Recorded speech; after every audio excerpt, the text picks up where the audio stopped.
All right, so I apologize that I'm a little late today. Sometimes technology doesn't want to be your friend. So we're gonna work on complex InDesign layouts today, multi-page layouts. We'll talk about masters, kind of setting up a multi-page document. And I think it works really nice to go hand in hand with portfolios and to talk and kind of introduce the concept of portfolios. And that also means that it's time for you guys to get your final assignment of the semester. So no, I haven't lost your mind. This is assignment 107. It's for the end of the semester. So we start working on it today. We'll come back to it a couple times as we go forward in the semester. That's why it says beginning on today. A couple things to note. It is worth 30% of your overall grade, so it's really important. So I can't emphasize enough, don't wait until the last minute and throw something together and turn it in, because you won't be happy. I've had students who have gone in, not to tell the doom and gloom stories, but I've had students who have gone into the final with an A and have not come out with an A because they didn't do a good job on their portfolio. So it is very, very important that you do a good job on your portfolio, and portfolios take a long time to make good ones. So be aware that that's kind of the trajectory. I will go into my office and I'll grab a bunch of portfolios from previous semesters and I'll go put them on the back table so you can have a look at those today. But I haven't gotten them out yet, so I apologize. It is due at 9:30 on Monday, December 9th. That will be the official last day of class when you have any work to do. Because of the way final schedule is laid out, they don't give us a finals week with set finals times, so it gets a little awkward. So I'm going to have the portfolio due on the first day that I can. You guys do, however, have to show up on Wednesday of that week, which would be the 11th, 9th, 10th, 11th, yes. All you have to do is come in and say hi, and then you can leave. And I'll check you off, okay? It sounds silly, but I have to actually mandate that you come in for that day. Nope, you have to come in and you have to physically say hi. It's just the way it works. Right. No, I have to see you in person. So, yeah, I don't make the rules. It just is what it is. So, it will be set up like normal, where we'll have normal class time. I have the everything due at 9:30. That gives you a little bit of extra time. Generally, if you've been in one of my classes before, you know this, but I bring donuts. I bring lots of donuts. You come in, you have donuts. I have a survey for you to fill out that day. You'll tell me what you liked about the class, what worked, what didn't work, all that kind of stuff. You'll eat your donut, and you'll turn in your portfolio. It's pretty easy. Okay. We will go through today. We're going to start with kind of general layout stuff for portfolio. We'll end up doing a cover for the portfolio, and then you'll be printing and binding it and giving me that physical copy. It is the one thing that is a physical thing that I'm going to grade. So you're going to give me the actual portfolio. I will grade the actual portfolio. So I'm not going to grade the online version of the portfolio. Though I'm tempted, and I'll ask you guys this in that survey at the end, should I shift more toward just doing it all online and not making you print it? But for this year, or this semester, you are going to print it. So you guys can let me know if you have any questions specifically about that, but you have the handout. That's why it's assignment 107. There will be a 104, 105, and 106 coming, but not necessary yet. So you're going to have 107. We'll get to the exercise in a little bit. So let's talk about portfolios and kind of get started and introduce the concept of a portfolio, etc. Really, the portfolio is about telling the story of you, who you are as a designer, and what you can do, and what your interests are, and that sort of thing. And I think one of the misconceptions about a portfolio, especially early on in your design career, is that the portfolio is somehow supposed to be some way of showing that, hey, I have mastery of all these software programs. And I think the temptation when you're laying out your portfolio for the first time is, let me organize it by, this is all the software that I know. This is the stuff I can do in Rhino, this is the stuff I can do in Revit, this is the stuff I can do in Photoshop, etc. And people set it up that way because they think about applying for a job and having the company, being able to prove to the company that, oh, I'm really good at AutoCAD. Okay, well, it's nice to be able to prove to a company that you're applying for a job that you're really good at AutoCAD. But let's say that you do that. And let's say that you get hired because you're really good at AutoCAD. They're going to keep you doing AutoCAD for the rest of your life because you're really good at AutoCAD. And they just hired you as a really good draftsperson. If you're a designer and you want to be in the design field where you're actually in charge of things and you're making decisions and you're talking about design, then you want to showcase your ability to design. And believe it or not, when you showcase your ability to design, it will show all the skills that you have in all the software. So you just have to switch your mental focus about how you're going to tell this story of you as a designer and what you're interested in. So make sure you're telling the story of you and not of somebody else, or not of somebody that you want to be. This needs to be about who you are and what you can do. And what makes you unique and different. Right? Everybody in this room grew up playing with Legos. It's just like an inherent, like you're a designer, you grew up playing with Legos. Yeah, I get that. What makes you different from everybody else? What experiences have you had that make you different? And a lot of times you can showcase that through the buildings you've designed or through the products you've designed, etc. Yeah? So would you say, like on this example, how they're actually listing out the software that they're So I probably shouldn't have this slide yet, because what we'll come to this. When we get into the first couple pages of portfolio, sometimes people like to build in a resume on that back cover. And that's what this page is. It's the back cover of a resume, so I really probably shouldn't have this here. I had that up too long and I talked for too long and you guys caught me on it. So in this scenario, let's see if we can, yeah, that's the back. This is his portfolio as we go through. So this was the back of the front cover, and it has basically a resume of facts. That's fine, and showcasing what skills you have. Although, in all honesty, I wouldn't do it like this. I wouldn't say that, oh, my rhino and grasshopper skill is only this. Why cut yourself short? I mean, you know, that's not a good strategy. Say, I'm proficient in these software titles. Don't try to rate yourself. Oh, I'm a 5-star designer in Photoshop, but I'm only a 2-star in InDesign. Like that, I mean, what are you trying to do? That's not a good idea. So don't do it that way. Right? Just say you're proficient in it. So anyway, that's more resume thinking. And a lot of times people like to build that in. The reason that people like to build that in on the back cover of that portfolio is if you're handing somebody, let's say you're applying for a job, here's my portfolio, or you know, the PDF, they've got reference of all you and your stuff. They don't have to keep the resume and everything together. So sometimes people like to build that in. So having an intro page is absolutely important. So you open that portfolio, and that first page, what do you see? And what belongs on that page? You need some kind of a title page or a table of contents or something that identifies, one, who you are. So it should have your name on it somewhere. It should identify what projects are going to be in the portfolio. Little titles, maybe little images. This particular example has a little image with a little title, where the page number starts. Something like that. And then it might contain additional information about yourself. So you might have that back cover resume. But we need some kind of an identifying, this is what you're going to see in this document. This is where we're going. Next thing is to always keep your portfolio current. So portfolios are a living document. They're always going to be changing. They're always going to be updated because you're always going to be designing new things. Ideally, projects won't be more than 3 or 5 years old, especially when you're in school. Because you in school have new projects that you're doing all the time. And you should, by the time, let's say, you're done with 220, you should have a better project than the ones that you did in 121 or the ones that you did in 120. You should be making progress. So you want those new current projects in the beginning of your portfolio. You want to showcase those better design projects and start to let the other ones fall away. I am under absolutely no illusions that when you leave this class, you're going to chop all the digital tool stuff out of your portfolio. That's okay. I believe that that's okay. And I know that that's going to happen because it's not the best design work you're going to do. So if you're in 121, for example, I apologize for those of you in industrial design. I'm emphasizing the course numbers in architecture just because I'm more familiar with those. But let's say that you finish 121. Well, guess what? Your Calder Museum and your Mondrian Museum both belong in your portfolio. Then you move on into 220 and you do that 220 project. Those Calder and Mondrian Museum become less important. You might not chop them yet, but they go further down in the portfolio. They're not as critical because you have a new, better design on top of it. Now, when you get out in the real world, you may be working on a project for a lot longer than just a year or just 6 months. You may be working on a project for a couple years, in which case that number, 3 to 5 years, can slide a little bit because you're working on a big project that takes longer and that still belongs in your portfolio. So you kind of have to be aware. But you want to be current. You want to show what you can do. Like, for example, if I was giving somebody a portfolio of my work right now, I wouldn't include something that I did in undergrad. That's not current. It's not relevant to who I am as a designer anymore. Next thing is to know the purpose of each project in your portfolio.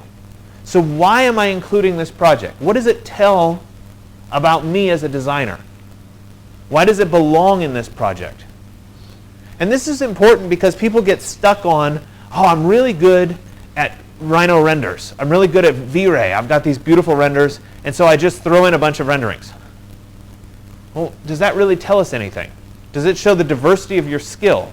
Not necessarily. So think about what it is about each project that makes it unique and makes it relevant to who you are and why it belongs there. And if you end up doing the same thing over and over again, you're going to get a job doing that same thing over and over again. Now, maybe you love it and that's your goal.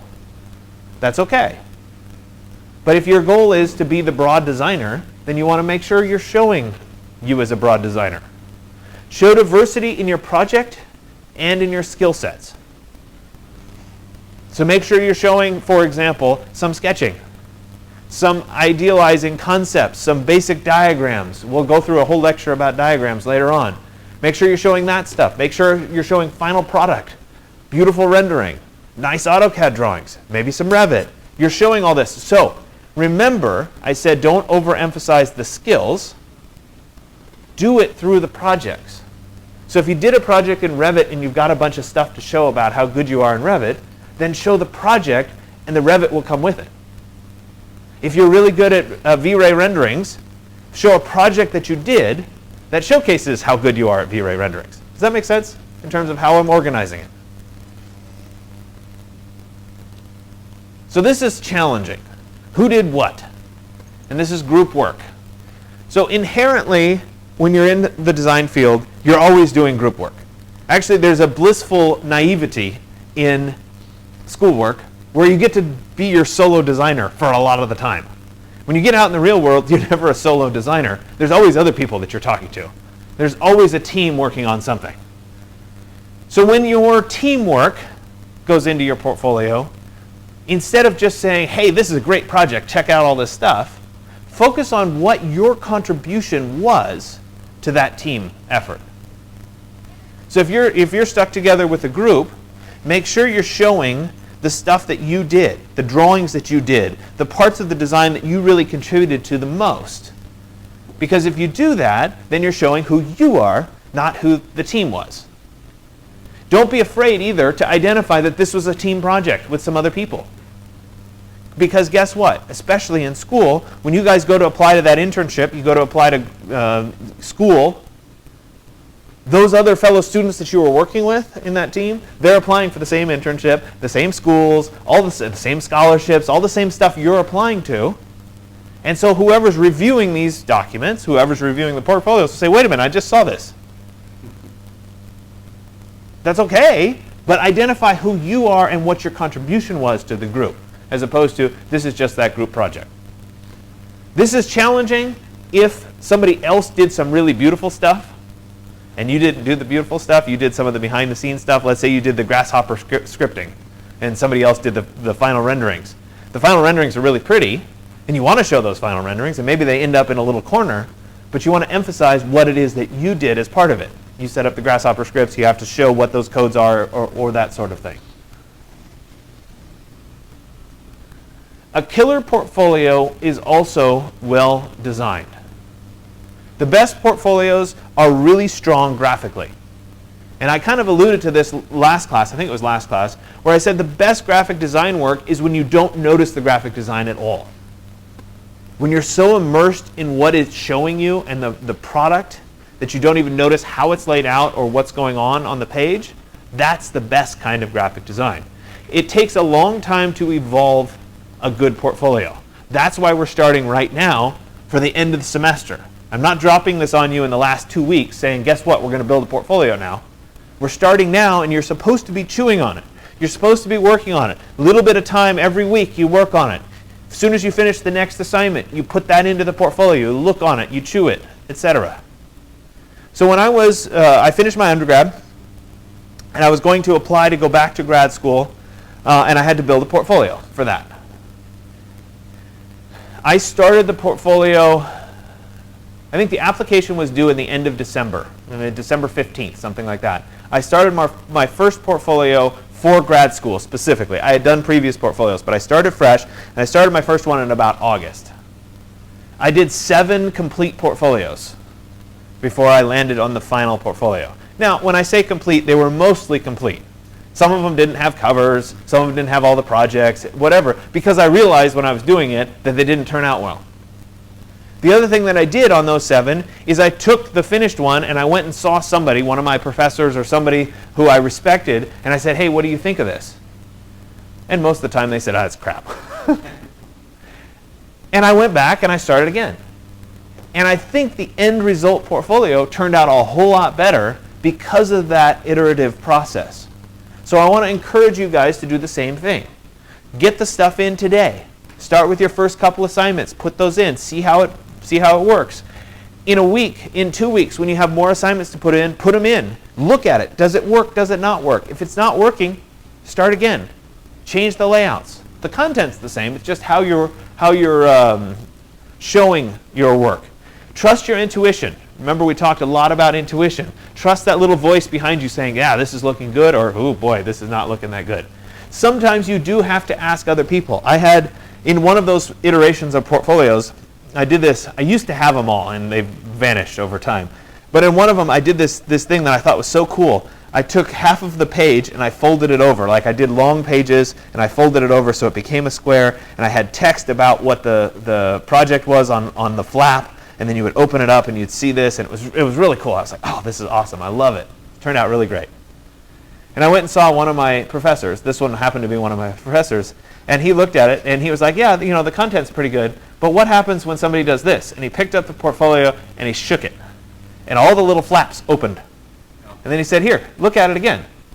And so when you did that and you opened it, the text went to the project on the previous page, and it made absolutely no sense. And he said, you can't trust that somebody's not going to do that when you're working through it. So sometimes you have what you think is a great idea, and it ends up not really working, at least not working the way you intended it. So iterative process, keep working through it. So when we start to set this up, we have to do a little bit of special setup work when it comes to setting up a portfolio. First thing is that frequently, even though last class I talked about the inner margin being a little bit less than the outer margin, when we go to bind a portfolio, typically you're going to do a binding that's spiral bound or comb bound. Those are the most common bindings for a portfolio, and that puts a bunch of holes right through the very center of your work. So you have to plan for that little space that's destroyed. It's about 1/4 of an inch. So you need to end up with a little bit more space in the center, assuming you're doing facing pages, because of that problem. So in this scenario, I'm saying you probably need about twice the inside versus the outside, just to accommodate that binding.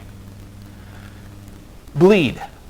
So we haven't talked about bleed yet. We've worked just within the normal bounds of a page. Bleed is something that's very important whenever you're professionally printing a document. When you go to print it on the printer here, no big deal. But let's say that you wanted to print a page and you wanted to be able to have the photograph that was on the page completely go off the edges. Okay, that's what bleed is. Essentially, we're saying we want the image to go all the way off the page. Well, as we go to print it, we can't rely on the printer to absolutely be perfect. And the last thing that you want, and imagine a magazine. That's probably the best way of looking at this. Imagine a magazine where they're printing off 1 million copies. Occasionally, the paper going through the machine doesn't quite print right. It's a little off, it's a little skewed, or whatever.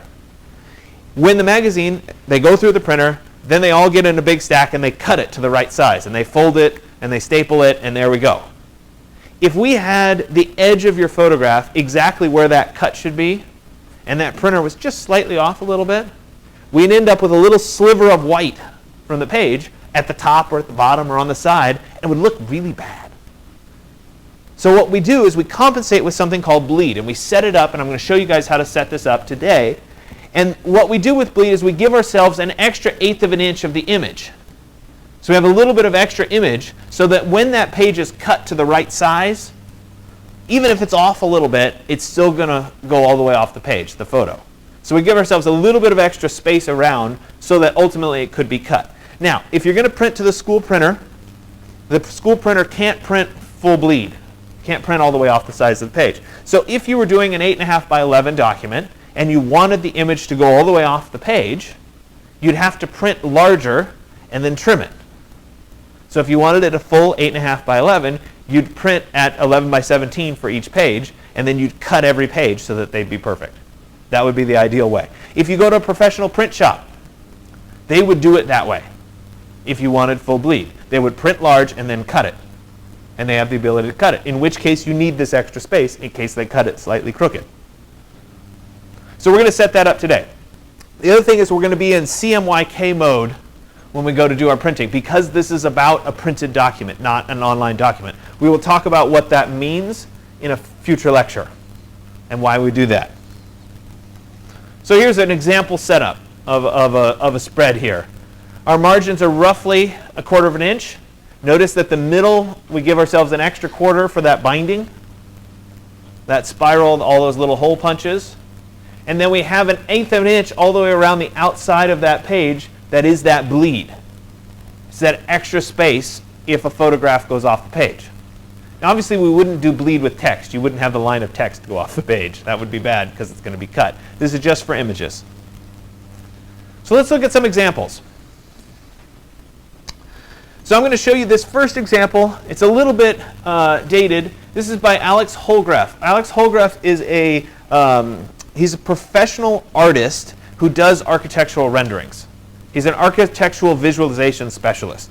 And so what he does is firms come to him and say, I need some high quality renderings. I need some high quality images of this project that I'm designing. Can you do it for me? And he says, absolutely, I can do it. And so he doesn't do the design of the building. He takes what they have and he makes it look really good. And he's extraordinarily good at it. His website is visualizingarchitecture.com. Totally worth going to and checking out his stuff. He has some tutorials and whatever written out. This is one of his sample portfolios that he was kind of working through, showing his process of going through. This is his volume 3 of his portfolios. I think he's on volume 5 now. But this is a pretty good one for where you guys are in thinking about it. This is the cover and the cover art. The center of we're seeing the whole thing. This is the spine.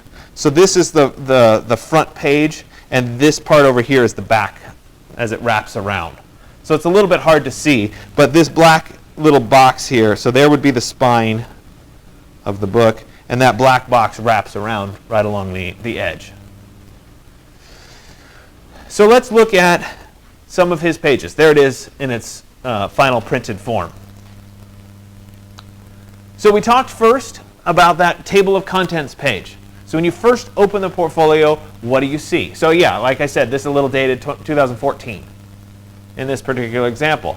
So when he first opens this, or when we first open this portfolio, we see on the right side, and again, this is a spread, so it's folded right here. That's where it folds. On the right side, we have our table of contents, and we have a little description that explains what each of these 4 projects are. And then he also gave us a little graphic icon that kind of represents what the project is. That graphic icon will reappear as we look at future portfolios. The other thing he has over here is a little bit of information about himself. Actually, there's filler text at the bottom there because this is an in-process design. He has his website and he has his name.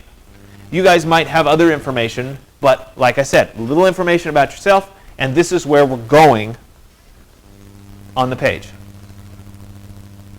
First page of his portfolio. So a couple things to note. Like I said, that's where the binding is. So we're seeing both images of the spread. He has this laid out such that we have about 3/4 of the page. And this is 1/4 as we look at the overall spread. Or if we were just looking at this, that would be half and half. So that layout's going to be pretty consistent. Pay attention also to this line right here as a flow line across the page. So as we go forward, we're going to see this repetition and how it all kind of bleeds together. The other thing he's used in each corner on the particular project, he's used that little icon that represents his project. So we know what project this belongs to. So let's keep jumping forward and look at the next page. So same thing here. We're seeing that flow line running across the page. This is a little bit shifted over. I think he wanted a little bit more space for that graphic. but at the same time, we still have kind of a similar layout. It's flipped page to page, but it's similar. We read it as part of the same body of work. Fonts are the same. Typography sizes are the same. Those are critical. If we jump from page, if I went back a page here, sorry, I'm trying to go back. There we go. Fonts, all the same. Type, all the same. Go forward another page. Different project in the same portfolio. So we shifted, in this scenario, where the flow line went. The flow line went down to the bottom of the page. So there's the flow line. But notice, there's our same layout. There's a quarter, and there's 3/4. Subtle consistency, page to page. Fonts are the same. Type sizes are the same.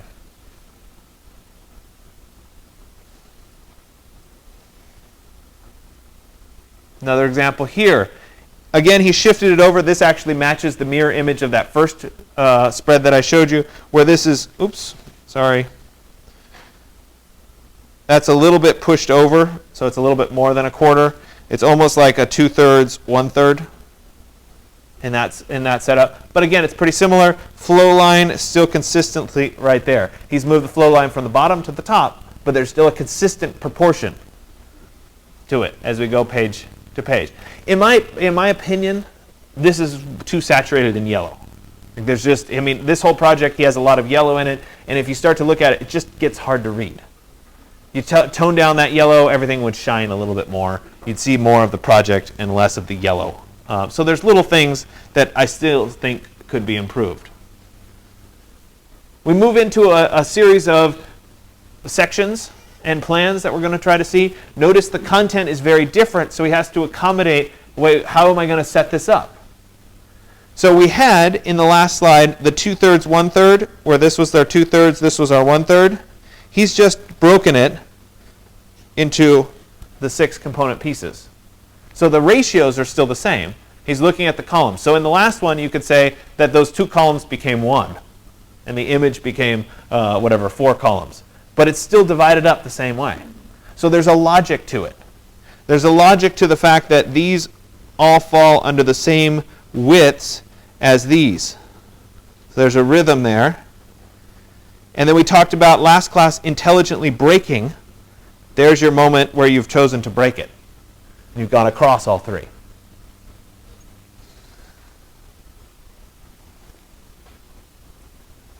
Here's a bunch of renderings. You can see this is where he gets into the really beautiful stuff. This is what he's really, really good at. So we look at this. Here's his renderings. Flow line, consistently, it's just moved to the bottom, but it's still there. This is, we're back to our 1/4 and 3/4. But you see how he's staying within certain framework that he's set up. So every page has a certain consistency to it. Every page feels like it belongs as part of the same group or same body of work. Okay, another example. And the next example here, I found this online. I have no idea who the student was or anything about him, but I think it's another good example. So there's the cover. Here's our first page. This was back to those first couple slides that I was talking about. If we see it as a spread, it makes more sense. The right page is the table of contents. The left page is the information about kind of the resume information. First page in the portfolio. We can see kind of a consistent body of work, the columns, the information at the bottom there. Oh, apparently those are the only pages I had. Let's move on to this one. First page, just the table of contents, no images, just text. Resume to follow. I think this person had too much stuff to try to include in their resume on that one page. And then we move into their image. Now this is another one. I want to bring this one up because as we look at this on the screen, it's a beautiful image. There's no question. But if you take a moment for a second and think about the fact that it folds right here, the primary thing in your whole design is right in the crack of your, right in the binding of your portfolio. So you've lost all the information. So when you're designing these spreads, remember that they fold. assuming you're doing facing pages.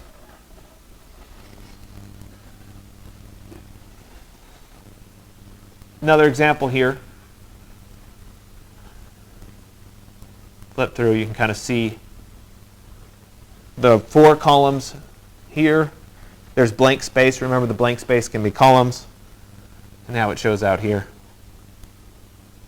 Okay, so let's look at a couple student examples. I have 2 student portfolios. These are from people in past semesters. I'm showing you these because they did a lot of the same projects you will have to do over your course here. Both of these portfolios were at the end of their tenure at DVC when they were moving on. Where did Bashir went? He went to Prague for a while. I don't know. Anyway, it's been a while. But here's an example. First page, we've got our index or our table of contents. We've got our projects. And then we move into the pages. Now, there was no page limit on any of these portfolios, so you can get a little bit verbose and you can show a bunch of work here.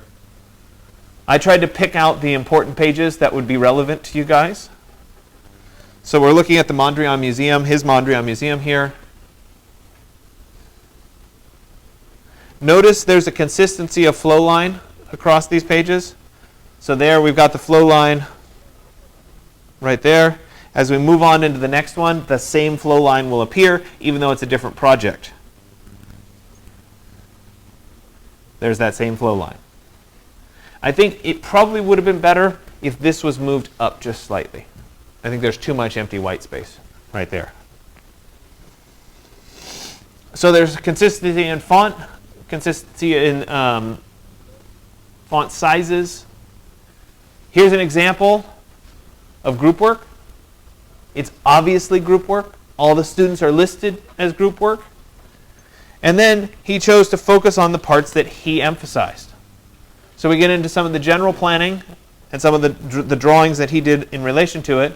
And then specifics on, he worked a lot on the fabrications and the schematics. So we spent a whole page or his whole spread talking about those specific parts of what he did.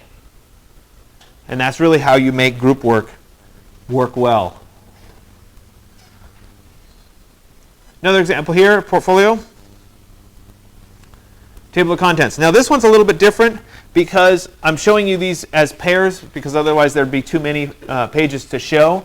But this was done without facing pages. So every one of the pages was just next in the book as opposed to facing pages. But you can see here clearly where that flow line appears and the consistency of it as you go through. It's actually almost spot on every page. There's a flow line. So even if he switched to the full color version versus the black and white version, there's a consistency. The type sizes are the same. The fonts are the same, page after page after page. This should look familiar to some of you. I think you're working on these projects right now. And this is how he folded them into his particular portfolio. Right?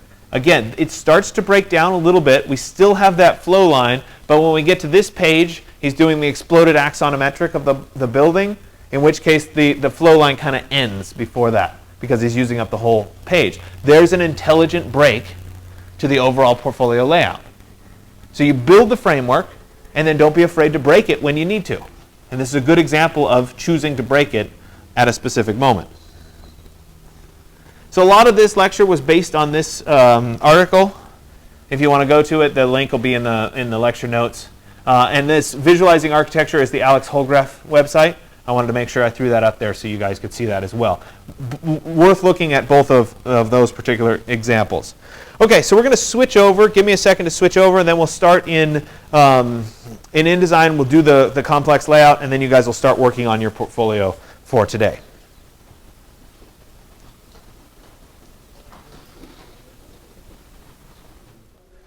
Okay, so we're going to continue right along here with setting up our multi-page document. Now, a couple things to keep in mind when we're working through this is you as the designer have the ability to choose whether you want it to be facing pages, i.e. front and backs, or you want it to be just single pages, only fronts. And that's a choice that you can make. It kind of segues also into a conversation about the digital portfolio versus the printed portfolio. And more and more, we're going in the direction of just send me a PDF of your portfolio. In which case, frequently doing the spreads doesn't really give you a whole lot, because you're not viewing it as a series of spreads. You're viewing it as a series of single images. And the advantage of spreads when you're printing is you get more space to work. So, for example, when I did my grad school portfolio, we were allowed 12 pages. That was the cap on the size of portfolio. If you did facing pages, you got 12 pages back and front, which meant you got 24 total pages. If you did single pages, you got 12 pages. So you got a lot more space to work. In the world of digital, it doesn't really matter. A page is a page, whether it's back, front, etc. So you guys need to kind of consider whether it's worth doing just fronts or whether you want spreads. I'm going to show you guys spreads today just so that you're kind of aware of the concept, because we haven't dealt with that yet. But if you want to do a series of single pages, there's nothing wrong with doing that.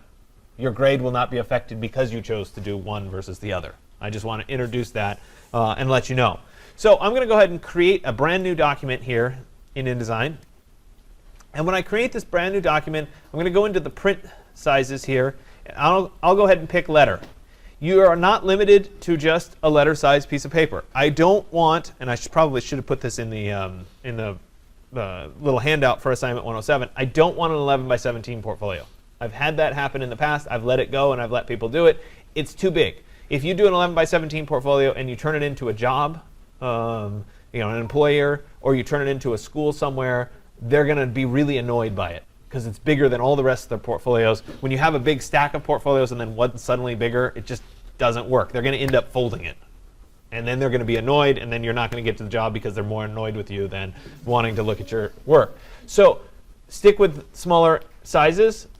If you want to do a square, so I've had a lot of successful 8 by 8 portfolios. That's fine. Your aspect ratio is up to you. So you have a lot of flexibility when it comes to that. I'll get the examples out of my office. You guys can look through them as you kind of decide what it is you want to do. I'm going to stick with the letter size here for right now. I'm also going to switch it over into the landscape orientation. Somehow that feels better to me in a portfolio. But if you want to do it in a portrait, that's fine.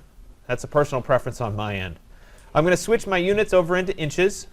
I'm going to leave the facing pages checkbox on. That's going to give me the pages that open as a spread. Again, that's an option for you guys. My columns are no big deal. My margins, I'm going to go ahead and set all of those to 0.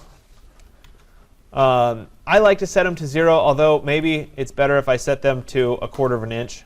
Let's go 0.25. I'm going to uncheck it so that the inside then I will set to 0.5. Like that. This chains all the margin sizes together, and then you have to unlink it or break the link to be able to edit one individually. Next thing down here, we talked about bleed. The bleed on the top and the bottom, I'm going to set at 1/8 of an inch, so 0.125. I'm going to uncheck it here, and I'm going to take the inside bleed down to 0. That's where they meet together. That's in the binding itself. So I don't want any extra space there. I'm not going to worry about trimming those. I'll set that down to 0. Now that I'm done with my bleed, I'll go ahead and say create. And this then creates my document. So if we look at this document for a second, there's a little bit more information. I've got my margins. And the margins, I'm not going to use the margins to really align anything. I'm just using them as a guide. Hey, you're getting pretty close to the outside edge. You're pretty close to something getting cut off. This little red line here is that bleed information that I was talking about. That's the extra bit of image. So if I were putting an image on this page, for example, I would want the image. Let me get some sample images here.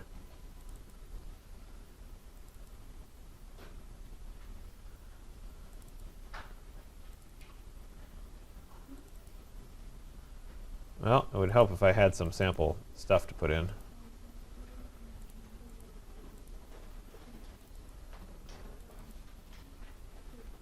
I'll go back to these images.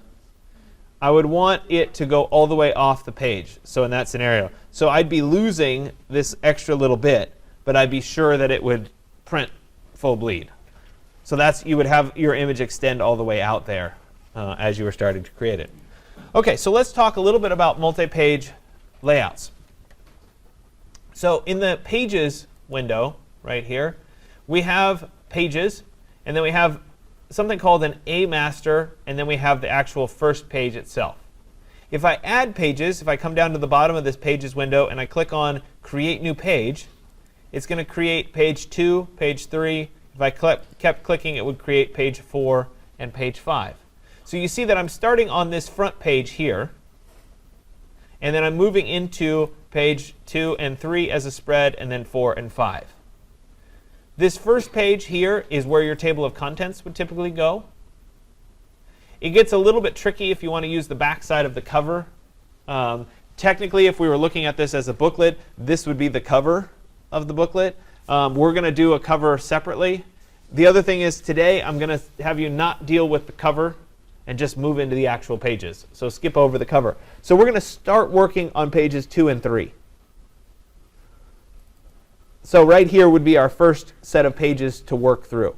Now, if I wanted to start to establish a consistent layout grid or something that I wanted to work with, I can set that up on each individual page. So I could come in here and say, OK, I want this to be halfway on the page.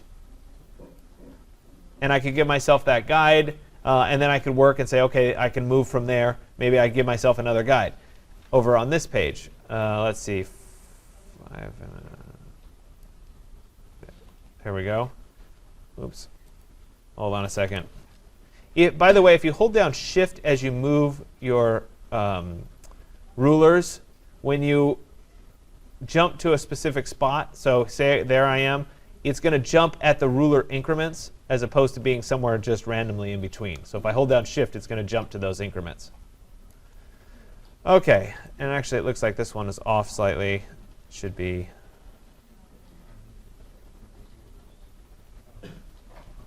I guess it's OK. So the problem here is that when I set up those guides, they appear only on pages 2 and 3. They don't appear on any of the other subsequent pages. That's where these masters come in. So a master is essentially a layout that you'd want to be able to repeat page after page after page, or something that you'd want to appear on every page.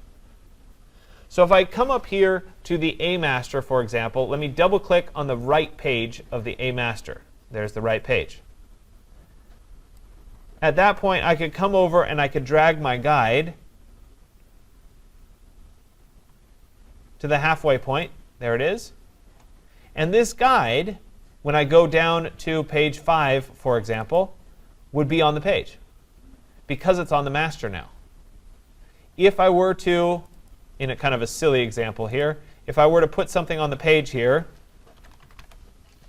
and then jump down, say, to page 5, that's going to appear on page 5. So whatever I put on a master will appear on every page. So it's on page 2 and it's on page 1 because all of these have the A master applied. We can tell that because there's an A in the upper corner of all these pages. I can create more masters if I want to. If I right click, I can say New Master. It's going to be the B master. Let me pull this down a little bit so we can see it. And I could say page 5, I want to apply the B master to page 5. I could right click on page 5 and say Apply Master to Pages, and then switch from the A master to the B master. And the stuff that was on the A master goes away because it now has a B on it. So where this starts to play in is, one, putting guides in place. I would not put text on the master, but we can put guides in place. So I can put a guide there. I could put a guide right there. I could choose to put a guide that goes all the way across the pages. So we'll go down maybe 2 inches, like that. And maybe I'll come down here and I'll go up 2 inches as a series of guides that will help me work through my layouts. Could I go as far as actually applying and putting in a frame? Could I put in a frame like that and then have it appear on every master? Sure. But it does decrease the flexibility because then I would basically end up with more masters. If I have my guide set up, it's pretty easy on the individual pages to apply those kinds of things.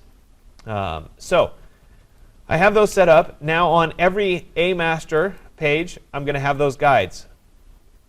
On the page with the B master, I'm not going to have the guides anymore.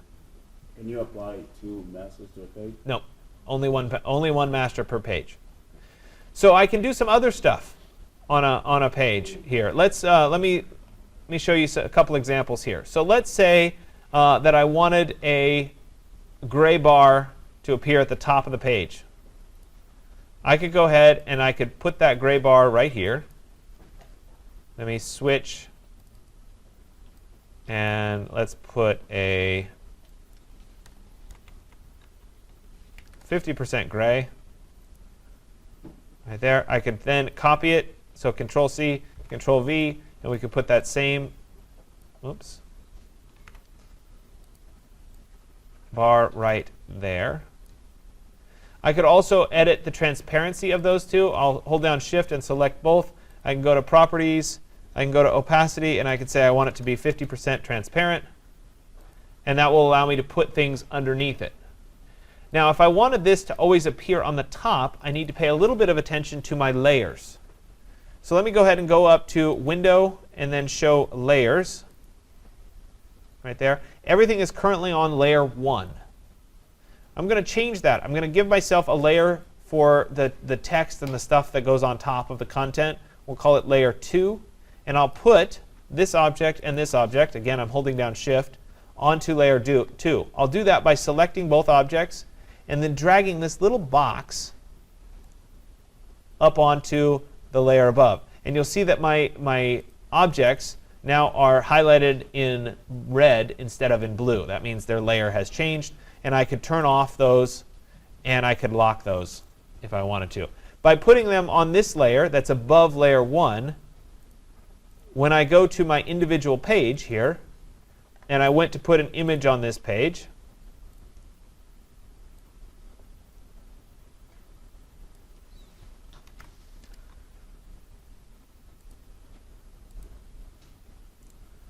let me go to Fitting, Fill Frame Proportionally.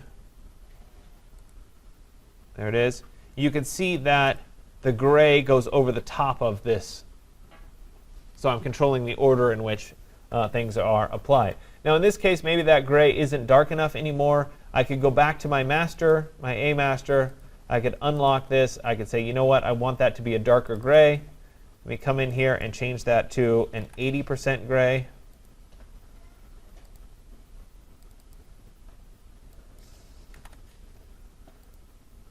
And then we could lock it again and go down here, and I'd have it a little bit more.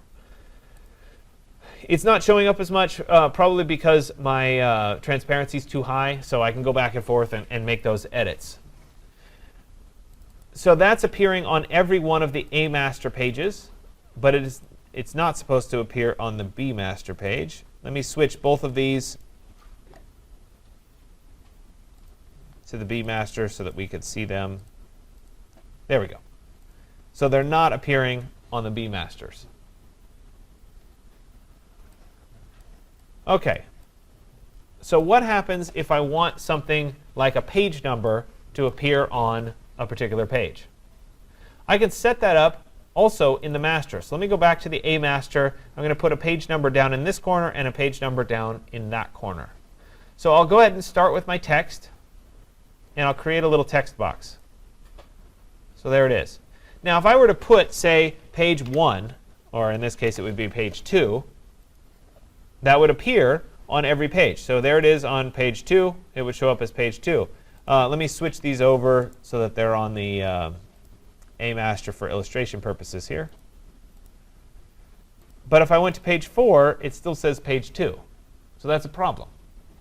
So if I came back in here, and instead of putting a 2 in, I went up to the Type menu, and I said Insert Special Character, Marker, Current Page Number.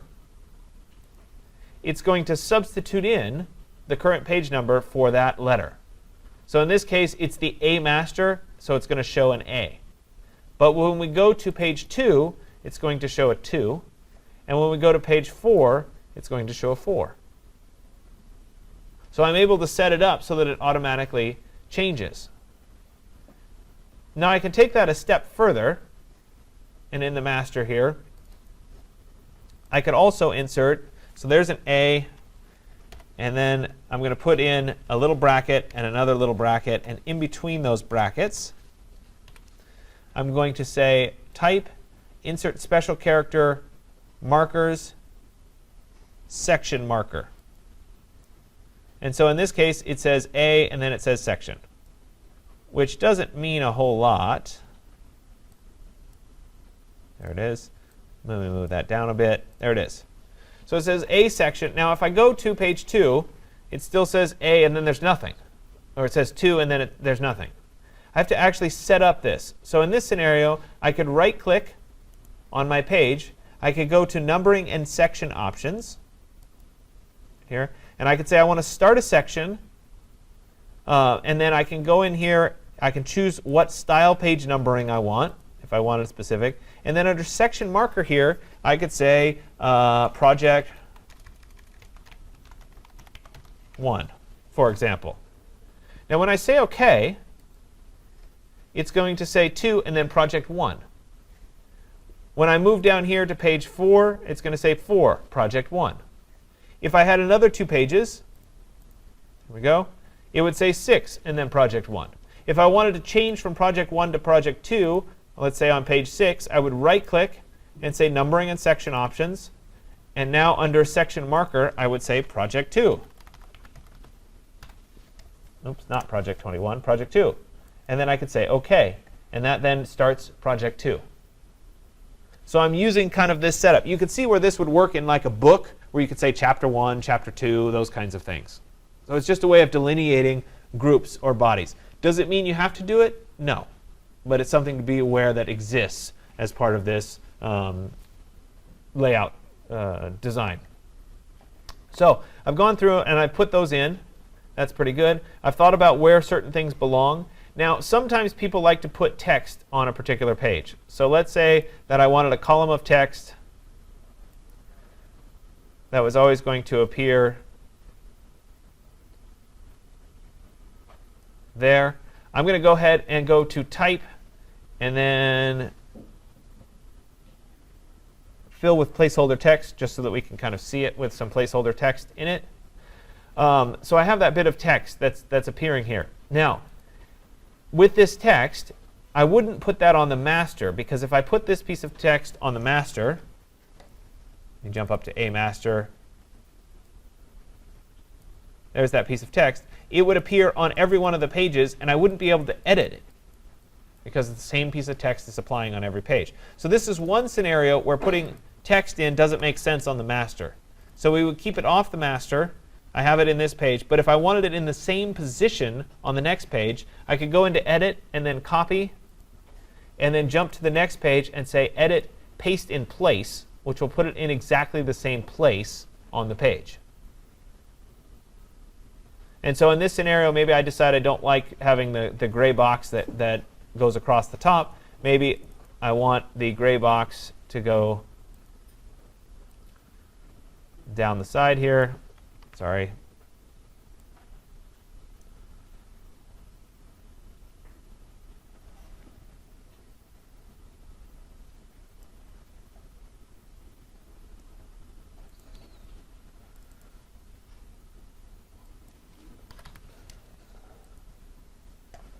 Let me go into my properties and let me adjust my opacity. Let's say 75%.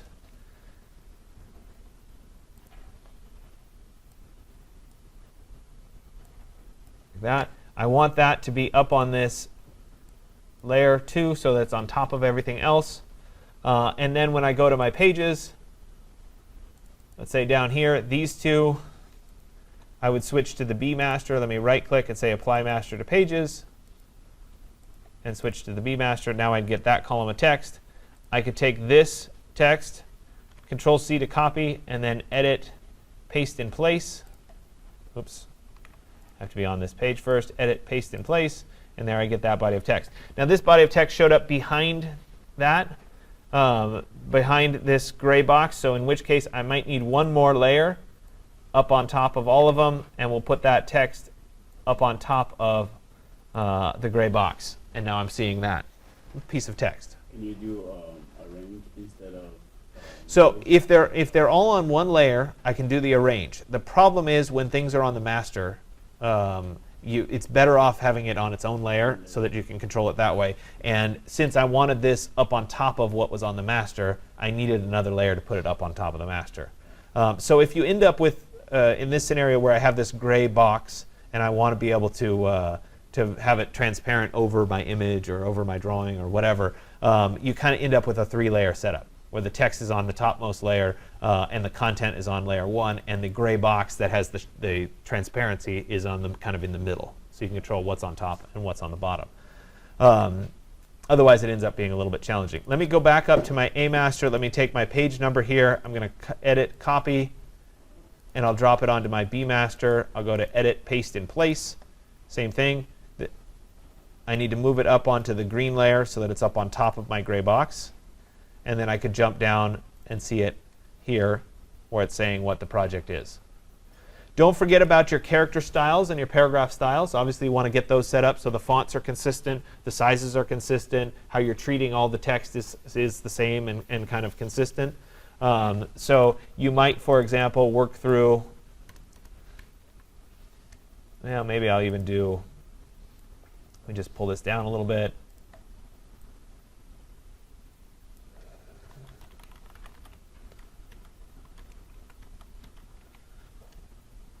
And go through into your fonts. Might have to switch over into the typography here. So I'll switch to the typography workspace. We'll work on my character first.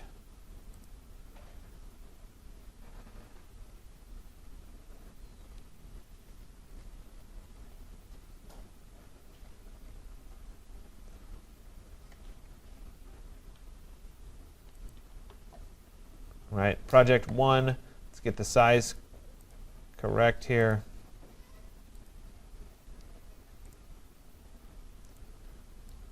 And in all likelihood, you wouldn't be calling it project 1. You'd have some name for the project. I'm just doing it in generic terms right now.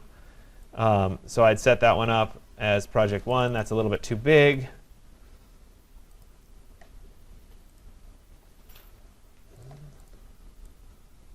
All right, that feels a little bit better. Let me shrink this down.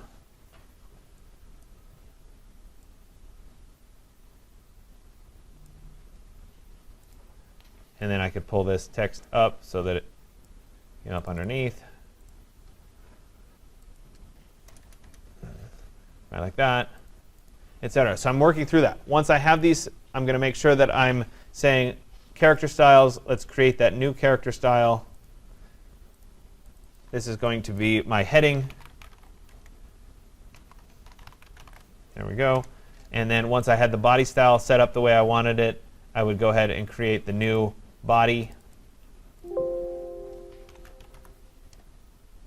Okay. And again, this is important for consistency. So I'd make sure that I have those set up. I make sure I have my paragraph style set up, etc. Now, one of the questions that people ask about the portfolios is, how much text do I need to have?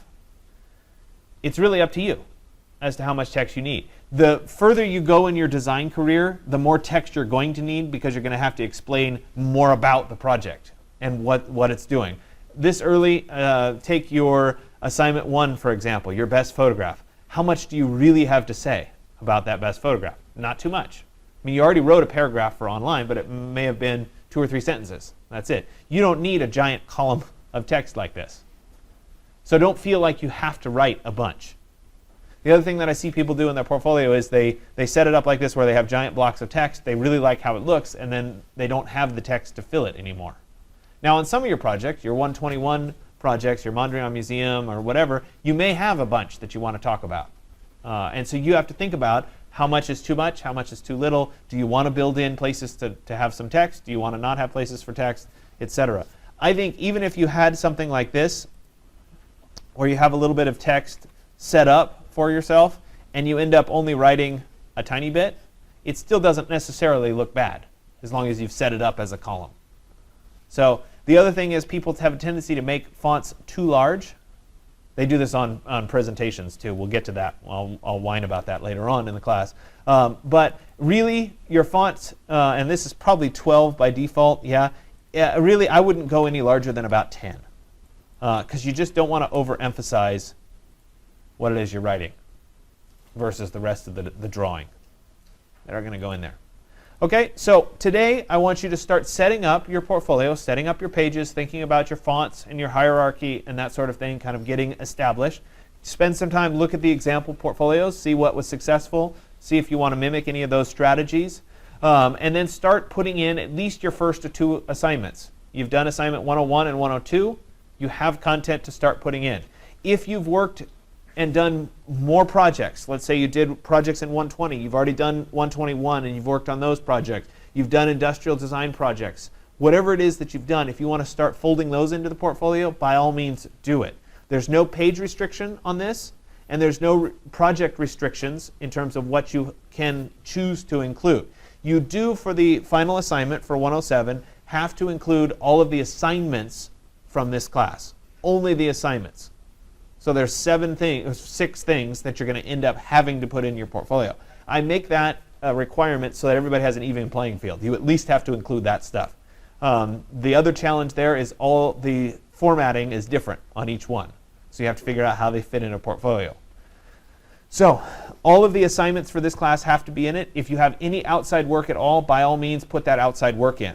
Furthermore, if you have good outside work, put the good outside work first as you start to organize your portfolio, because it's probably better than what you're doing in this class, and that's okay. Does that make sense? Okay, so I'm going to let you guys start to work. Don't worry about the cover today. We're going to come back to dealing with the cover. So start with those first pages, the table of contents, maybe the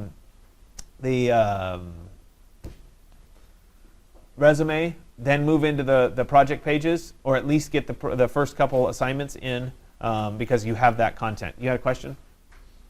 No? Yeah? Sorry. I saw a hand. I just didn't know where it was. You will make a post. So when you're done with this, we're going to make a JPEG of this like we've been doing. Typically coming out of InDesign, we're going to end up doing PDFs, but for right now, we're going to make a JPEG. We'll go into File and then Export. Now here's one of the specific options for when we're doing this. We can go ahead and click on Save here. Right here, you can choose your range, so what pages you want instead of all. So in this case, maybe I want page, 6 and 7. But you can also choose to export the spreads or just the individual pages. So if I want the spread that goes all the way across this, I can check Spread. Same options here, maximum and 300. And then when I export, it will do page 6 and page 7 as one single image. Any other questions? Can you rename masters? Can you rename masters? Yes, I believe you can.